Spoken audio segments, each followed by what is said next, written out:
Gimana cara gedein uang nganggur? Simple. Lu cari duit yang banyak, lu pakai jangan sebanyak itu. Udah. Oke. Nambah, invest, nambah, invest. Kaya lu. Udah. Sesimpel itu sebenarnya. 5 level untuk diri sendiri ini kayaknya reflect juga nih. Bro, gue udah di mana ya tuh dari 5 itu ya? Iya. Kalau yang untuk tadi satu sisi yang dilihat orang, nah itu apa tuh? Kalau itu gak ada rumusnya bro. Itu udah masalah gengsi masing-masing. Karena jujur, gue kan umurnya early 30. Gue punya teman-teman lah yang profesional, gajinya udah lumayan oke lah. Katakanlah si A punya penghasilan 50 juta per bulan. Hebat bro, profesional bisa ngasih 50 juta per bulan bro, bener menurut gue. Harusnya kalau misalnya cuma baru nikah, cukup-cukup aja ya. Nah, masalah gini. Kalau gaji 50 juta per bulan, yang gue lihat di circle gue, ini mereka sudah mulai mainnya rumah. Oke. Kadang orang bilang rumah pertama, ini beda-beda prinsipnya ya. Kalau gue adalah prinsipnya, gue beli rumah pertama 6 tahun yang lalu. Which is rumah pertama, konsep gue adalah affordable. Bukan dream house. Belum dream house, ya. Ada gap nih. Yang penting gue tidur enak, gak usah bayar apa-apa, tenang, gue bisa kumpulin. Tebelin terus yang tadi. Nah tapi kebanyakan orang kalau yang literasinya gak kesana atau kebiasaannya gak kebangun, misalnya gaji di 30 naik 50 nih, itu 20 juta terusan itu bro. Jadi tambahan cicilan rumah karena rumahnya diperbesar. Akhirnya temen gue ada yang penghasilan misal 50-60 juta per bulan belum tentu ketabung 3 juta. Apa lu mau bilang dia susah? Enggak. Dia orang yang terseok-seok di rumah besar. Banyak orang kayak gitu. Banyak.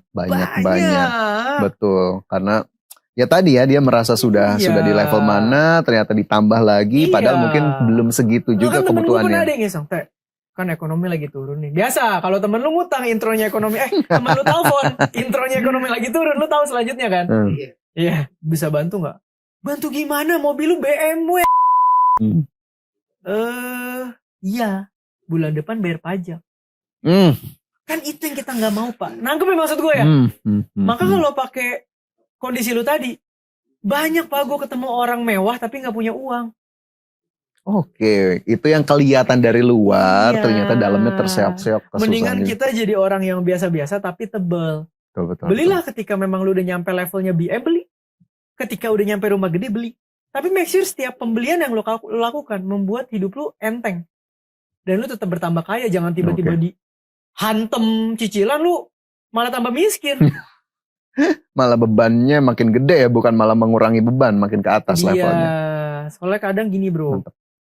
Orang itu kalau income-nya naik, dia akan mikir 5 tahun itu naik terus. Manusia tuh gitu. Income naik nih, mikirnya gini.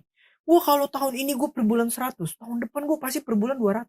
Tahun depan gue per bulan 300. Belum kalau gue jackpot saham, udahlah ambil mobil dar. Lay off dah. Buyar lah semua lah. Buyar itu apa yang sudah dia. Itu masalahnya yang terjadi kan. Kalau gue selalu ambil angle satunya lagi. Ketika gue lagi dapat momentum, gue akan bilang kalau tahun depan gue gak kayak gini gimana. Persiapkanlah untuk kondisi demikian. Jadi begitu tahun depan rezeki gue naik, yang gue siapin tadi bisa jadi buffer foya-foya gue. Pun kalau sebaliknya ada buffer pelindung juga. Iya. Oke. Menarik ini tentu makin banyak ilmu atau insight yang kita dapat ya. Nah, tapi ada juga kalau kita masih menyinggung gaya hidup deh. Theo, anak muda sekarang kan mungkin banyak yang ngelihat apa yang di media sosial. Ini tenang, nggak terlalu panjang waktu kita, dikit lagi nih kayaknya. Bawel ya gue. Iya. Banyak ngelihat di media sosial apa yang mereka lihat, mereka ikuti tanpa riset lebih dalam. Nah ini sebetulnya akan kemana nih dampaknya? Apakah pola pikir jangka panjangnya jadi agak terganggu karena memang gampang banget ikut-ikutan atau gimana? Kalau ngomongin anak muda, sorry to say, zaman sekarang informasinya banyak, knowledge-nya banyak. Namanya masih muda yang kurang ya experience. Jadi kalau lu bilang, gimana supaya nggak ikut-ikutan? Nggak bisa. Supaya orang makin dewasa, dia memang harus nyemplung. Dia memang harus jatuh. Nah, make sure lu punya budget untuk jatuh. Misalnya gue bilang ya, bro jangan pernah ikutan investasi ini, lu pasti rugi. Lu kalau masih muda, lu gak bakal dengerin omongan gue. Lu bakal bilang, lu mah gak ngerti AI, lu gak ngerti teknologi, lu gak ngerti zaman sekarang bisa. Gak apa-apa, lu nyemplung dulu dah. Monggo deh gitu. Silahkan. Yang pasti ketika lu nyemplung, make sure itu budgetnya jangan destruktif. Yang memang kalaupun hilang lah sudah, tidak merusak yang lain. Iya, itu sama kayak gini bro. Ini lucu ya. Setiap orang nikah, oke? Setiap orang yang udah nikah akan ngomong ke orang yang belum nikah. Pesta jangan mahal-mahal. Sehari doang. Bener gak? Sebagai orang yang sudah punya anak dan menikah, benar sih. Orang yang belum nikah akhirnya dengerin gak? Enggak. Dihajar, setahun kemudian dia akan ngomong ke orang yang belum nikah. Dia akan bilang, lu jangan nikah mahal-mahal. Betul, sayang. Didengerin gak? Enggak. Ini siklus udah berapa ratus tahun gue gak tahu. Bisa putus gak? Gak bisa. Makanya bisa lo lakukan apa? Nikah gak apa-apa mahal. Make sure jangan lu miskin habis nikah. Nah, mending lebih ke situ ya kita ngambilnya. Sama. Namanya anak muda harus belajar. Lu gak bisa kasih tahu dia by verbal lah, by apa, sampai berbusa, gak bisa. Dia harus rasain sendiri. Kalau Tuhan kasih kita rezeki, kita kelola. Biasa orang kelola duit, hedge fund, makannya apa sih? Fee. Bener gak? Betul. Sekarang kita punya gaji segini, kita kelola nih dengan baik. Kita boleh gak ambil fee-nya? Boleh. Boleh. Kita sudah mengelola. Kita sudah mengelola. Self reward. Tapi ada gak hedge fund, dikasih investment sama limited partner, dihabisin? Bukan mengelola bukan, itu. Iya. Menipu kamu itu namanya. Tidak melakukan apa yang semestinya. Nah, aku lebih suka kita menyebut diri kita pengelola. Oke, hitung-hitung belajar jadi manajer untuk diri sendiri. Mungkin ada yang lain mau jadi fund manager ke depannya. Jadi sudah terbiasa. Iya. Duit kelolaan makin besar, fee-nya makin besar. Sama, keuangan kita pribadi sendiri kalau kita bikin bertambah kaya terus, fee yang bisa kita ambil untuk self reward kita makin besar juga. Betul. Tapi tidak bertambah miskin loh. Kenapa? Karena duit dikelola untuk bertambah kaya. Ini balik lagi tuh ke poin tadi, siapa sih yang gak pengen bertambah kaya? Justru itu yang harus jadi salah satu goals kita ya. Oke, kalau tadi Theo sebenarnya agak nggak mau, bukan nggak mau ya, belum elaborate soal dana darurat, investasi. Tapi mungkin kalau kita singgung sedikit ke situ gimana tuh? Boleh.